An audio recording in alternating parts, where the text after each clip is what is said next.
Good evening, everyone. Welcome to tonight's Overview and Scrutiny Committee meeting. First of all, we'll do the emergency evacuation. You're all aware of that by now. There's no members of the public. Apologies for absence. I've had apologies from Councillor Ryby and Councillor Garbett-Moore. Is there any further apologies? No. Okay. Item number 3 on the agenda, go into the minutes of the meeting held on the 30th of September 2021. Move that the minutes of the meeting, the Overview and Scrutiny Committee held on 28th of July, held on the 30th of September are noted. Councillor Rayburn. I'll second them, Chair.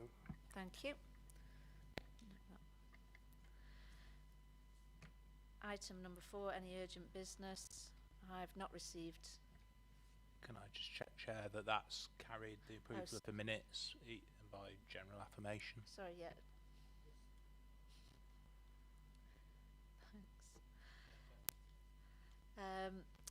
Thanks. Agenda item number 4, urgent business. To receive notice of any urgent business. I haven't received any notice of urgent business. Number 5 on the agenda, declarations of interest. Are there any members wishing to indicate any interests? No, thank you. Agenda item number 6, Chair's announcements. There is none tonight. And so moving to agenda item number 7.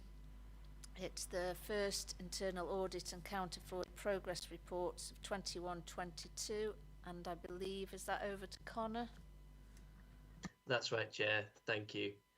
So as ever, our progress report is split into 2 parts. So we have the internal audit aspect, which I'll present on first, and then I'll hand over to Jonathan afterwards to present on the counter fraud part of the report. So the internal audit progress report begins on page 9 of your packs and it runs through to page 16.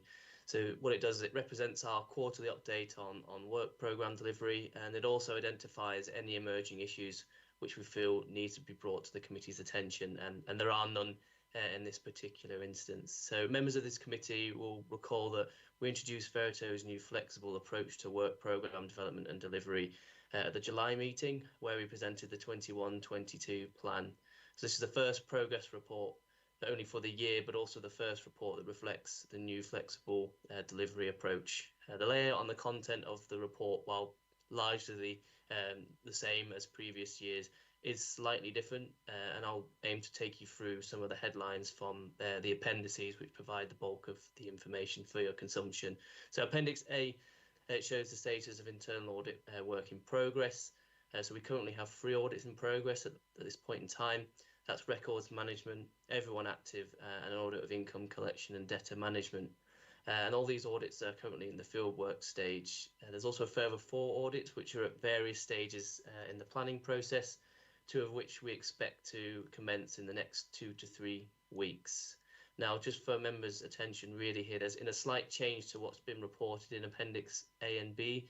Following discussion with responsible officers, the environmental health audit's now been deferred until 2022-23. And instead, what we've done is reprioritise the programme. So we're now planning to start an audit of cybersecurity in December. Progress on current year's work overall is perhaps slightly slower than we'd normally expect by this stage in the year. The progress that is being made, though, certainly isn't out of step with what we're seeing across our client base, and we're encouraged to see we've had a lot of engagement from senior management across the organisation, which has allowed us to schedule and actually begin delivering a number of audits more recently. In addition to the work that we're carrying out on 21-22 year audits, we've also been concluding some work from the disrupted 2020-21 year. So that's seen us finalise the local code of corporate governance audit in August and providing a reasonable assurance opinion from that work. The key findings and actions arising from the audit are shown in Appendix C. One audit, the payroll audit, is in draft at the moment, and we anticipate the remaining audit, which is one on waste and street scene, will be concluded to draft stage in the next week or so. So findings from both of those latter two audits will be presented at the January meeting of this committee. And in a change to previous reporting, we've now included Appendix B, which essentially provides an overview of what the current position is for the work programme on a do now, do next and do later basis. What the appendix does is it gives members a bit of a view on the work that we're planning to commence after or alongside current audits, as well as those which are perhaps scheduled for a little bit later in the year and due to commence in Q4. Finally, there aren't any specific issues that we need to bring to this committee's attention in relation to our work in follow-ups. We're seeing generally good levels of progress being made, which we typically tend to see. I'll now pass you on to my colleague Jonathan Dodsworth, who to take the committee through the counter-fraud aspect of the report. Thank you. Thank you, Connor, and good evening. My report starts on page 17 of your packs, and it details counter-fraud work completed up to the 31st of August. It speaks about some of the work we do raising awareness of fraud within the council, working with outside agencies, and details on investigative work are included in Appendix A. I'd like to highlight one piece of really good work. A member of staff had concerns about a COVID-19 grant application, and when we examined it, we found it contained forged documentation in support of a fraudulent application. And not only that, we identified it as being a national scam in that it was affecting multiple councils, and this information was then passed on to a national counter-fraud organization, and a national alert was issued around the country. So potentially saving money for lots of different local authorities. And kudos to the member of staff who identified it in the first place. That's all that I wish to say about the counter-fraud report. But Connor and I are happy to answer any questions about the internal audit or counter-fraud reports. Thank you. Thank you. Councillor Raper. Thank you, Chairman. On your investigative work, you just mentioned now, how many overpayments were deliberately, or were deliberate, and was a lack of experience in making such a claim a reason for a mistake being made by applicants? And also, when I get back to it, go back to the right page. Sorry, Chair, I've gone past it. I'll leave it at that moment. Thank you. Thank you, Councillor. In total, £50,000 of fraudulent COVID-19 applications have been detected, or erroneous counter applications have been detected. That sounds like a lot of money, but that's actually only 5 applications. I can't give you details about every single one of those. However, yes, some people did make mistakes, and they've been treated as such, mistakes that have been made. Some were deliberate fraudulent attempts by organized criminals operating nationally and internationally. And some people have applied for grants fraudulently within the Rydell area. So it covers the gamut. But I think we in the council have tried to treat each type of a problem with the COVID-19 grants in the right manner, in the appropriate manner. Thank you very much. Thank you, Chair. I've got a question actually. If you went to page 19 at number 14, it says about one person was issued a warning because a fraudulent claim was made. Who decides that it just stays at a warning and nothing else goes any further? So these decisions are made in conjunction with officers. Warnings are often on our recommendation, and we would issue a warning where we feel that somebody has perhaps recklessly given information or not looked at the form correctly, and we've given the warning to say, please pay attention when applying for these types of grants. In a case where we think someone has operated fraudulently, we would make a recommendation for a more severe punishment, and that could include something like a formal caution or potentially a prosecution, and then there would be more dialogue with the council. Thank you. Councillor Oxley. Yeah, thanks, Chair. Just to maybe a blindingly obvious question that I should have asked meetings ago. With the changes that are going to be happening as we move forward in terms of local government reorganisation, are the systems that we use here similar to systems used in other districts and in the existing county council, or is that all that coming together going to mean there's going to be a fairly significant change in the way we do things? I'm more interested in the processes and procedures than the detail. Would that be about counter fraud, or it would be about both in actual fact. I just get, as members, I get very nervous just about what's waiting underneath the stones as we turn them. I guess from an internal audit perspective, Councillor, I guess what we can do is provide assurance that as we deliver our work programmes, as for systems and approaches, yes, that will be for officers to take forward under their various LGR work streams as to how they integrate systems, work together to do that. But we will be providing sufficient support and advice where we can, and controls and risk-based advice when it comes to such matters as, data transfer, data quality, so that we can position the organisation as best we can coming up to vesting date, really.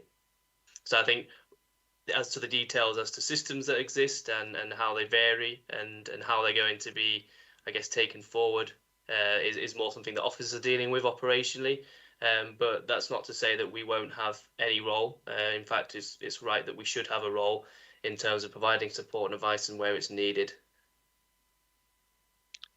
And in terms of counter fraud, many of the rules and guidelines around our work are actually set out by legislation. So they are part of the work of every council. And so I expect many of the same systems around counter fraud to stay in place post LGR. Can I just come back on that one, actually? Because does it mean that the training will continue for the staff at present, even with the reorganisation? So will that training continue that's mentioned at number 5 on page 18? Absolutely. Training staff in detecting fraud, spotting fraud is a really huge part of our work. And we do it across a number of local authorities in the area already. And I think that will definitely continue into the new council setup.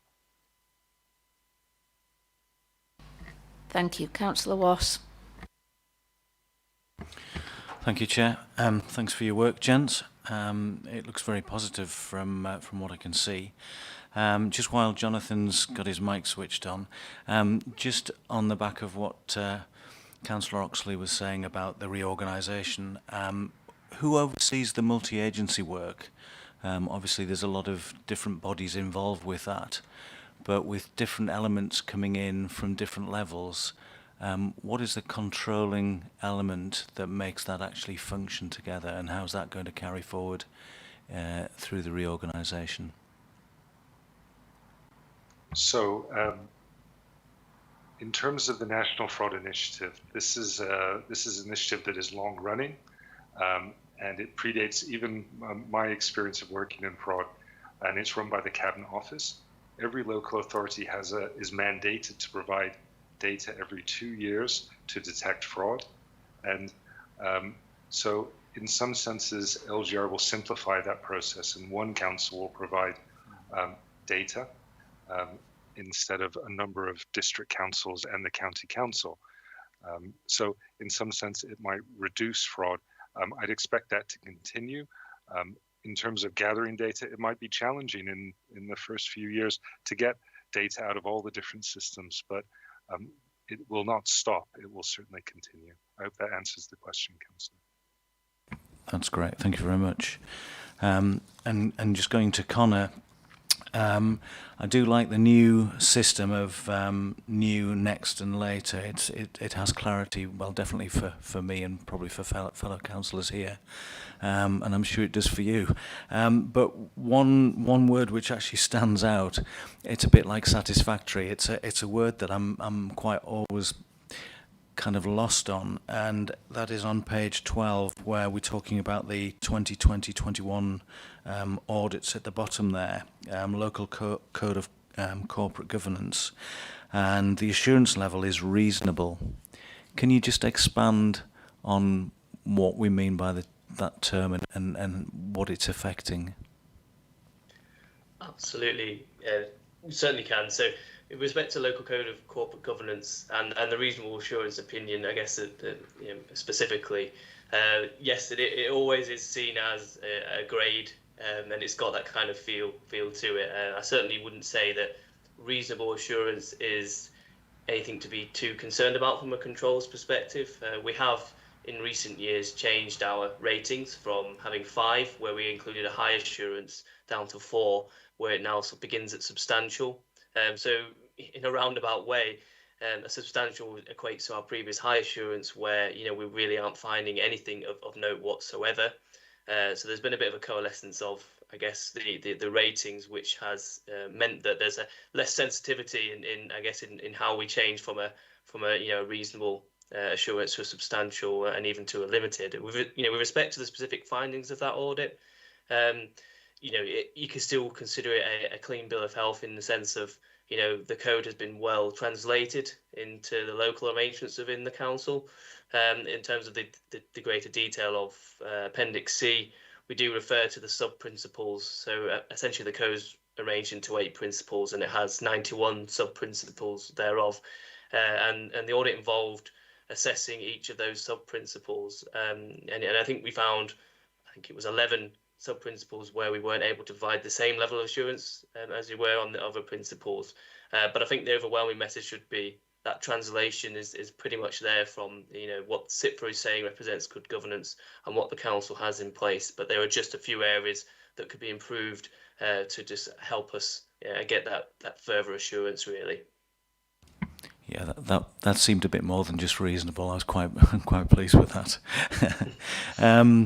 The other question I just wanted to ask, kind of, was when you opened up with to do with environmental health and saying that it was being deferred to 2022-23. Could you just give us a little bit of background as to why that has been deferred, please? Yeah, absolutely. So that's a decision that we took in conjunction with responsible officers for that area. So essentially, with the response to the COVID-19 pandemic, we were going to focus on the statutory food hygiene inspection regime. And that was clearly disrupted quite significantly by the lockdowns and restrictions. And it has meant that kind of work has largely been put on hold.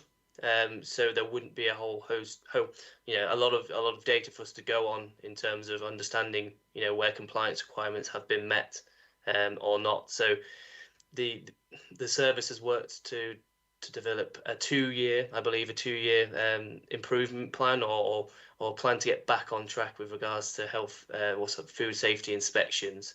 So we're letting a little bit of time for that to build in, where they move through the category A and B establishments, the higher risk establishments, but not so long as to mean that the plan is quite a way through delivery and we haven't had the chance to check that it is working as we'd expect it to. So it allows a little bit of time for momentum to gain, but not so long as to leave things too long. So we've decided that 22-23. I mean, we're all aware of fraud because of the figures you've presented to us. But could you give me an idea of how you get that across to the community to deter them taking similar actions? I think the message that we want to bring to the public is fraud against the council is actually fraud against the entire community, and money taken from the council deprives all manner of services provided by the council. And we want people to report fraud if they suspect it. Equally, we don't want members of the public to try and address fraud themselves. There's an appropriate way of dealing with it, and that's reporting to the council, and it will be dealt with appropriately. Does that answer the question, Councillor? No, I don't think it does answer the question, sorry. Just what procedure, do you advertise it? Do you publicise it? Yes. We have content on the council's website. We do things on social media. We include leaflets within council tax billing that goes to every household. So we try and get the message out as widely as possible in a cost-effective manner. Okay. Another question, if I may. What sort of penalties are there? If someone, say, frauds £5,000, did you just reclaim that £5,000, or are the police ever involved in that situation? Do you ever take it further? That's what I'm saying. Are there any more penalties that they have to pay? Yes. I think the ultimate penalty that through council-led deterrence is prosecution. So if someone is prosecuted for fraud, they face being named and shamed. They face a criminal record. They're asked to repay all of the money, but they also sometimes can incur fines and legal costs for doing so. So there are very strong penalties for people committing fraud. There may be cases that are referred to the police, and I'd say those are the most serious cases, but often they involve multiple elements. So it could be the council is being defrauded, but that it's part of a larger fraud that affects other people. So, for example, members of the public are also being defrauded at the same time. And those are the instances that we would work with the police. Can you quantify the time spent in this arena? Was that a very difficult question? No, we have an annual budget of 105 days, and we try and use those days as best as possible and in the most effective way as possible to investigate, prevent, detect fraud. Thank you, Mr. Poirot. Councillor Oxley. Yeah. Can I just pick up on the work you're doing on Everyone Active? It just seems to me that, and it's a long time since I had lots of auditors working for me in a big company, but seems to me that this one feels a little bit more live than Audit normally does. Is that creating any issues and problems in the work you're having to do? No, it certainly isn't. So I think it's got two lenses, this particular piece of work. So we're doing a bit of a look backwards at the financial support that's been provided to Everyone Active, and just checking that was in line with the government guidance around supply relief, but also the arrangements that were set out between the two parties as well. But we're also looking, I guess, forward in one sense, in that Everyone Active has set out clear goals in terms of participation and engagement, and getting people back to the facility and encouraging health and well-being. And also the council has certain responsibilities in that regard as well. So we're looking to make sure that there are plans in place and that there are mechanisms in place to deliver on those plans, and that the council is holding Everyone Active to account for those plans as well. And more broadly, that contractual terms are being fulfilled as far as they reasonably can, with the disruptions that have, I guess, have affected the provider there. So it's not providing any issues. It's actually quite a topical area for us to provide assurance on, and it's something that we welcome the opportunity to review and provide assurance on. Councillor Raper. Thank you, Chairman. I'm on page 25. The Treasury Advice Linked Asset Services has provided the following forecast of interest rates. Now, Councillor Raper, we aren't at that report yet. No, we're not. I'll come back then. Okay, thanks. Is there any further questions? Thank you for your work.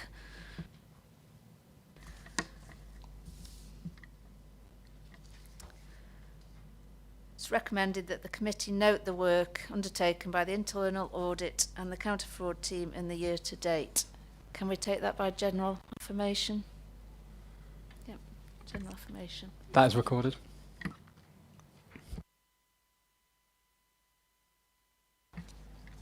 Moving on to agenda item number 8, which is the Treasury Management Mid-Year Review, and over to Anton. Thank you. Yes, good evening, councillors. Can I just check first so you can hear me? Yes. Yeah, I'm seeing nods. Thank you very much. Okay, so this is the mid-year update on Treasury management. And I'll just give you some headlines. I'm asking members to receive the report and just to note the financial information at this point in the year. Some of the key messages within the report are including that in terms of our investment income that we've received compared with budget, we're pretty much on target. We're actually about £700 under after the first 6 months, but at this stage, that's not of concern. That's within a total expectation of about £55,000. On the other side of that, the borrowing costs are also under, which is good news, but they're under by much more. So in fact, we're looking to save about £6,500 on costs. So that's the kind of headline in terms of the financial impact. And of course, that's an impact on the budget. Other headlines, there is a continuing climate of low interest rates with the bank base rate still at 0.1%. We have been seeing potential signs over the last sort of couple of months of confidence coming back into the economy. And a lot of that's around vaccination, frankly, and countries starting to get back to normal. However, as you'll have seen over the last couple of days, that may be stalling a little bit. So we'll just watch that and see what happens over the next few weeks and months as we head into winter and the problems that will cause. There are some suggestions that interest rate forecasts may begin to climb over the next few years, but we're still very uncertain around that. In terms of our cash balances, the average cash balance that we have at the moment is higher than usual, and that's largely due to the amount of COVID grants that have been coming through the authority and being paid out to businesses and various other funds. So we do keep that as liquid cash, if I can use that phrase, rather than investing it necessarily to generate a return. Our cash balances with other are also high because many other local authorities are in that same position. So normally we do lend to other local authorities, although we have started increasing that. So you'll see in the report that those figures have increased. We have lent a total of £28 million to other local authorities, which is about 8 million higher than we were at the start of the year. So I won't say too much more about it. It is simply we're not proposing any change, anything we do. It's just giving you the updated mid-year position of where we are and the impact it's having. Nothing of concern for me. I keep saying this and I apologise. These reports, when they become interesting, then they become worrying. If they start to become of concern, they shouldn't be, but they're interesting in their own way. I'll say no more, otherwise I'll get in trouble. Thank you, Anton. Is there any questions? Councillor Raper. Thank you. We're in the right place. Yeah, we've got a conference taking place shortly in Scotland. It's going to be a big one on climate change, and I'm suspecting that there'll be an impact of some sort in the fallout as a consequence. have you got an eye on this as far as 8.3 is concerned on the interest rates overall? You've got a forecast grid there of what they could possibly be, and I know that's a guesstimate on your part as what the best or maybe even the worst circumstance that we're going to achieve, depending on your point of view. But I presume that was part of your opening gambit that you're keeping a weather eye. Thank you. Yeah, thanks, Councillor Ray. But yeah, you're very right. There are a lot of factors. COVID's still a factor. There's still uncertainties there, and you're right. The conference is happening because we have, and could see unforeseen events happening.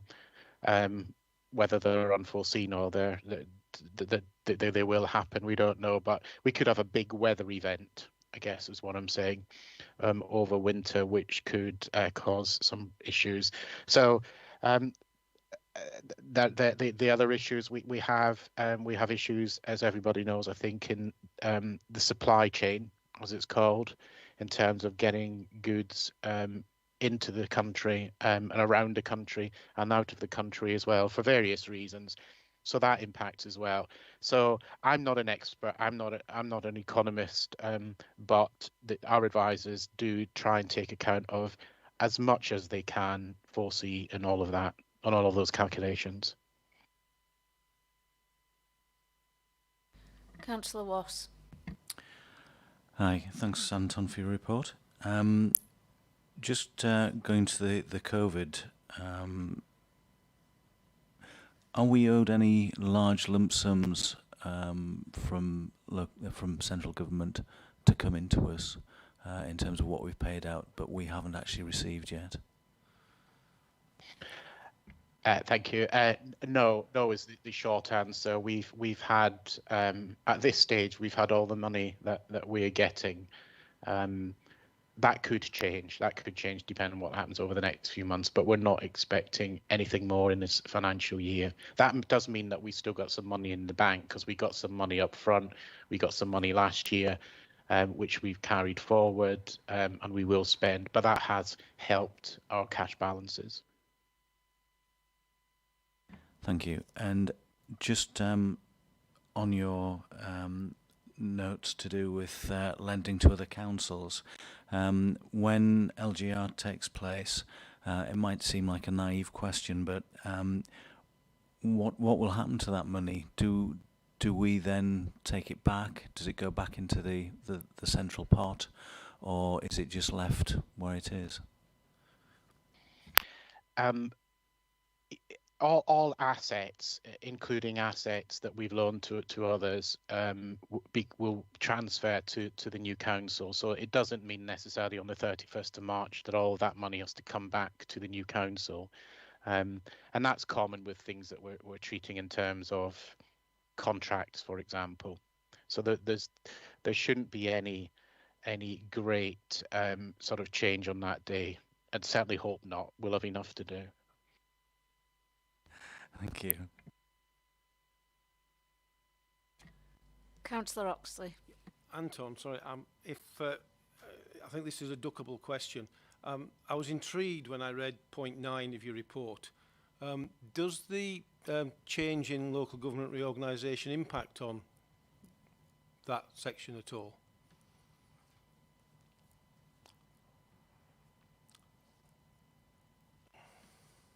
Excuse me while I just look over at my other screen. Sorry, it's the service agreement.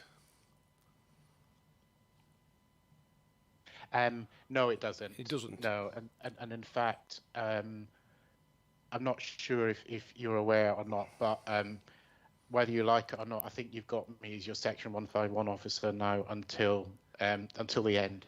That's exactly the answer I wanted, Anton. Thank you. Okay.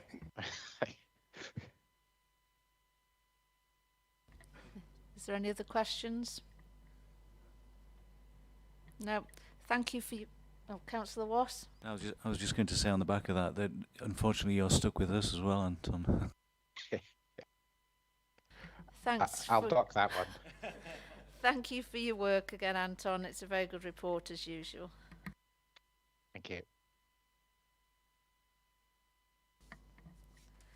If we can move to have the mid-year performance of the in-house managed funds to date noted. Can that be done by general affirmation? Yep, noted by general affirmation. That is noted. Moving on to agenda item number 9, which is the overview and scrutiny forward plan. Hand over to Simon. Thank you, Chair. There's two distinct items I wanted to update members on with regards to the forward plan. The first one, you'll note there's a fairly regular item on the forward plan regarding scrutiny review progress. And although there's not a written item on the agenda for this meeting, the scrutiny task group, which we set up, did meet earlier this week on Tuesday to start the scrutiny process of the staff appraisal system. So members on that task group received information from colleagues in HR, and there was a chance to discuss and consider next steps. So at the conclusion of the task group, some further work was identified as next steps, and after that work's been undertaken, there will then be another task group meeting. But I wanted to just update the committee formally that scrutiny review work was underway and progressing. The second matter I wanted to update members on was regarding the November meeting of Overview and Scrutiny Committee. You'll see on page 35 there was quite a long list of business for that meeting, but owing to a number of reasons around external audit work on the accounts principally, most of those items of business are no longer going to be available to come forward on that date. So at the moment we're anticipating we'll have the customer complaints and compliments report, and then reporting of any red or amber indicators from the council plan, which was a requirement set by full council a couple of years ago. I'd therefore been asked by Strategic Management Board to consult with the chair and members of this committee regarding this meeting. The 18th of November is the date of the Cropton by-election, and it was anticipated that both members and officers may be in different capacities involved in that. So I was asked to ask the question of members, and I've already discussed it briefly with the chair in advance. Firstly, whether you still wanted a meeting to go ahead, given there were only potentially 2 items of business. And secondly, if a meeting did go ahead, whether we could move it to a date earlier in that week so that we didn't clash with the election. Tuesday had been suggested the 16th as an alternative. So some agreement on the way forward with regards to that meeting would also be appreciated. I'm happy to take any questions either on the task group meeting earlier in the week. I appreciate a lot of members were there themselves and may wish to comment on that, and equally any questions on the business and arrangements for the November meeting. Thank you, Chair.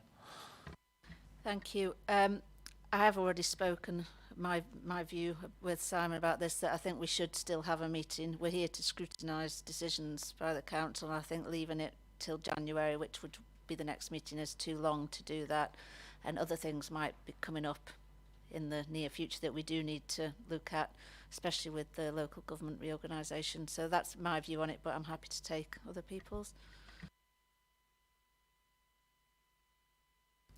Councillor Oxley. No, I would just agree with you. I think it is important that we meet, however short a meeting or small a meeting it might be. I think it is, it would be wrong to duck a meeting that is diarised, and so yeah, I fully support that view, especially as I'm on holiday for most of the time you're going to put the meeting into. Councillor Raper. Thank you. It's easier to abort an unnecessary meeting than to call one that's the last minute. because people know that it might be taking place, and if they said and informed, sorry, but the circumstances have dictated that it shouldn't take place, is easier than scrabbling around last minute. So I concur with you fully on what you've said so far. We need meetings to determine what's going on. If we don't have them, we don't know. It's that problem that members don't know sometimes enough about what is happening collectively, then make a decision to counter whatever it is that is happening. So I'm with you on that. Let's have the meeting if we have to, and if we don't, then we can cancel it up to and including the last minute. Thank you, Councillor Raper. Councillor Rain? I'm just wondering, is it possible to move it to the week after? Through you, Chair, the preference from officers, if we move the date and if the meeting goes ahead, it would be helpful to move it off the 18th, would be to move it earlier that week, because it's the Police and Crime Commissioner by-election the week afterwards. So that wouldn't be much better in terms of meeting dates, unfortunately. Hopefully, once November's gone, we'll be past the run of by-elections. Thank you. Councillor Wasp? Yeah, I discussed this earlier with the chair, and I agreed in terms of, we're here to meet. We don't know what eventualities might occur in the meantime, but also with LGR looming and the time frame is running out. If we don't meet till January, basically we're almost 3 months away from that, well, 2 full months, and I think that's just too long. But I appreciate what Simon is saying, and in terms of supporting the officers, I think that week would be appropriate.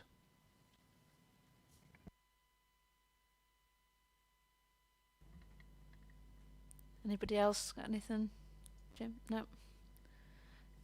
So I think, can we take that we all think the meeting should go ahead, and if it can then we need to discuss the day. So if that suits the officers on the Tuesday the 16th, then I think everybody. Oh, Councillor King. Just from a costings point of view, I don't know what sort of costs are involved here, but with only 2 items for the agenda, would just a Teams meeting be preferable rather than a virtual? I think after our discussions at the last meeting, I think we'll be better off doing it in person.